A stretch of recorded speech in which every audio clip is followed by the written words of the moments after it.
Hi, my name is Amar. In this video, I will show you how to fetch data from server using REST API and display that data in our Flutter app using GetX. Okay. Now this is the thing, this is the list which we will achieve. Okay. Now how to achieve this list, that portion I will discuss. Okay. Now first of all, let me tell you from where we will get the data. Now here you can see this is the API. This is the actually free API from where we can get the JSON data based on brand. Okay, if you put the brand name here, based on that brand, it will produce or it will give you the corresponding JSON data. Now once you will get the JSON data, we need to create its corresponding model also. And to create the model, we will use a site app.quickttype.io. Here what we will do, here we will put the JSON data. In this particular section we will put the JSON data, and based on this JSON data it will produce its corresponding model. Okay, this is the site with the help of which we can create the model based on JSON data. Once we put the JSON data here, it will produce its corresponding model. Okay, the link of these sites I will share in the description of my video. Okay, now let me discuss about the project folder structure. Here you can see inside the lib folder, I have created some folders: API module, common module, product module. Inside the product module, I have created controllers, models, views, and at last we have main.dart. Okay. Now in the API module, I have created a Dart file. Inside this Dart file, what I will do, inside this Dart file, we will create the function to fetch the data from the server. Okay. And to do that, here you can see inside the API module, I have created a class named as API service.dart. Okay. Inside this particular API module, I will keep the class, and inside that class, we will create the functions which will fetch the data from the server. And you can see here what I have done here. I have created the class as API service, and after that I have created a HTTP client. And to create this HTTP client, you can see in the YAML file I have taken the HTTP library, right? And here you can see, let me close this pubspec.yaml file. In the API service.dart, here I have created a function named as fetch products. Okay, this is the async method. Now with the help of this HTTP client, I am calling the get method, and in the get method I am passing the URL from where we will fetch the data.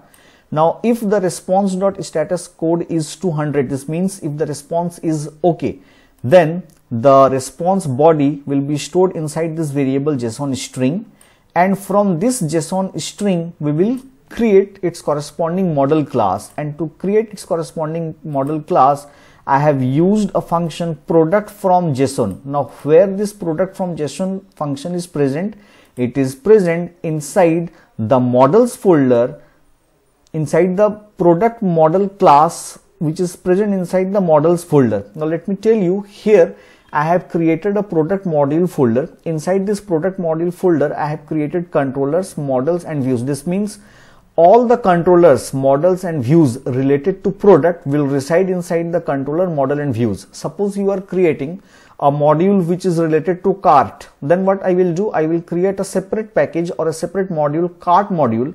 That cart module will contain the controllers, model and views, where I will keep the controllers, models and views related to cart. Okay. Now here inside the models, as you can see, product model.dart, inside this class what I have done, I have created a class product model. Now from where I have created or from where I have copied this class, I have copied this class from this particular file, okay, which has been generated by this particular site. Okay, so here this particular model class contains the function product to JSON and product from JSON. Okay, these functions has been created automatically by that particular site.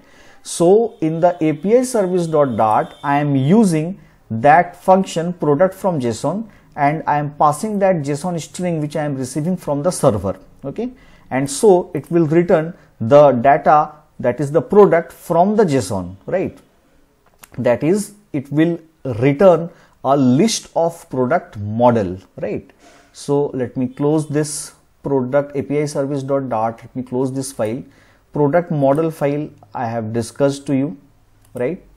Now in the common module folder, I have kept all the files which is common to the entire project. Here you can see, here I have created a class named as appcolor.dart. This class will contain all the color related to the project. Here I have created only 3 colors, purple, gray and gray 200. Similarly, I have created a file named as appstring, and this particular file will contain all the string messages related to our project. Right? Let me close this appstring and appcolor. Remember one thing, this is the project structure which I follow, but you can follow any project structure as per your choice, right? Now let me start from the main.dart file. In the main.dart file, as you can see, there is a runapp method, and in the runapp method I am calling a widget named as myapp. This myapp is extending the stateless widget. In the stateless widget, there is a get material app, and the title I have specified appstring.fetch API data. Now in the app string, I have kept all the messages. Okay. So fetch API data means it will display fetch API data message, right? Now in the in the theme, I have used primary swatch, and in the primary swatch I have used appcolor.purple color. In the app color, I have given the purple color as colors.purple. This means actually the app color will be purple, right? Let me close this.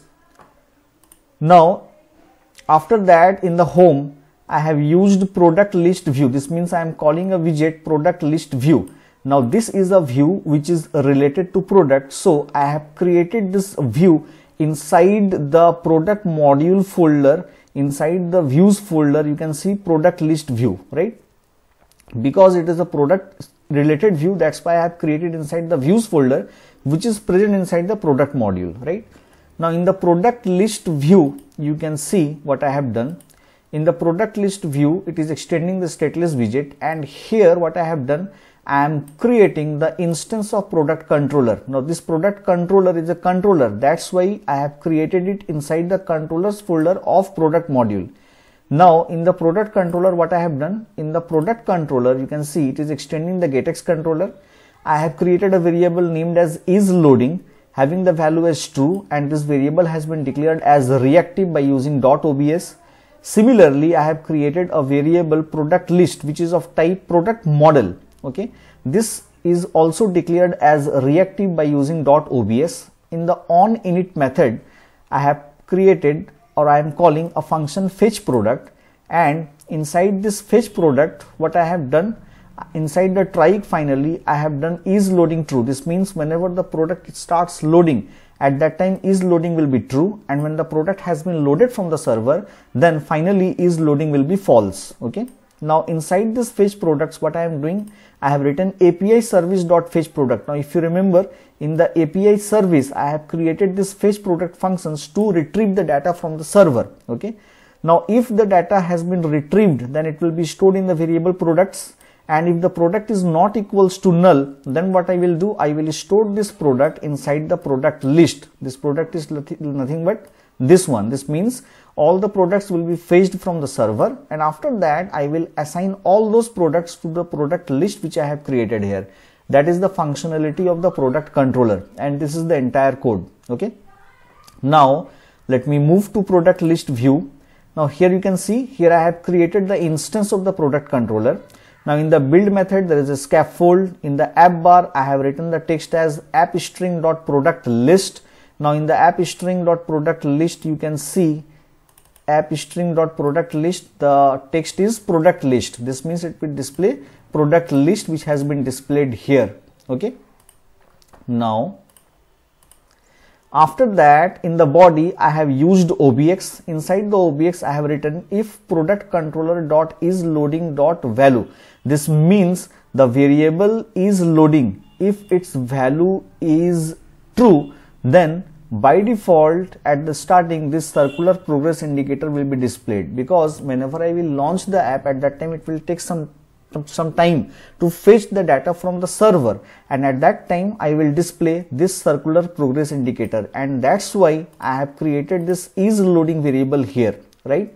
So whenever the product is being loaded, at that time the value of this isLoading will be true, and whenever it is true, at that time this circular progress indicator will be displayed, and when the product has been loaded, at that time you can see is loading is false, and whenever is loading is false, at that time obviously this list view will be called, because entire thing is placed in OBX. That's why the values will be, the widgets will be updated automatically. All these things I have discussed in my previous videos, right? So in the else part, what I have done, I have used the list view.builder, and here what will be the item count? The item count will be product controller dot product list dot length. Okay. After that, in the item builder, in the context and index, I have used a column widget. In the column, as a children, I have used the row widget, and as a children of the row widget, I have taken a container. The container width is 150 and height is 100, and I have given a margin from left, top, right, bottom. Okay. Now as a child of this container, I have taken a clip rect, and the border radius of clip rect is 8. As a child of the clip rect, what I am doing, I am fetching the image from the network, and what will be the URL? The URL will be product controller dot product list, because all the values is stored inside the product list. So I will fetch the value from that product list index wise.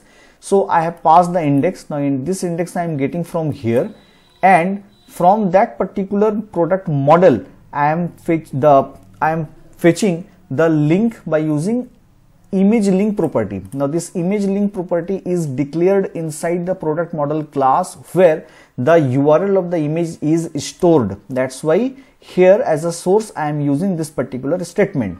Now the width of the image will be 150, height will be 100. In the fit, I have used boxfit.fill. Now I am not going to discuss all the meanings of all these things, because it is related to Flutter, and I hope you guys know it well. Okay. Now the color I have used as purple color, and the color blend mode I have given as blend mode.color. Okay. Now after that, in the flexible I have used a child, and as a child I have used the column. In the column I have used main axis alignment and cross axis alignment, having the value as a start. And as a children of the column, I have taken text widget. For the first text widget, I am displaying the name property of the product model. For the second one, I am displaying the brand property of the product model, and for the third one, I am displaying the category property of the product model, okay, with the corresponding text style, right? And after that, what I have done, once the first row has been displayed, after that to display this particular divider, I have used a container, and the container color I have given as gray 200, and in the height I have specified the value as 2, and this is how the list is being displayed. Okay, this is the entire code. Let me show you. This is the API service.dart. The link of these URLs I will provide in the description of my video. Okay, this is appcolor.dart, this is appstring.dart, and in the product module, the first one is controllers. This is the product controller.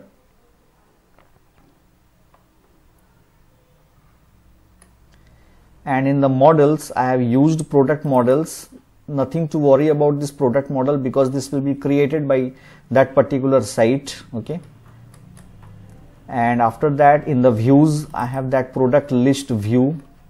This is the product list view.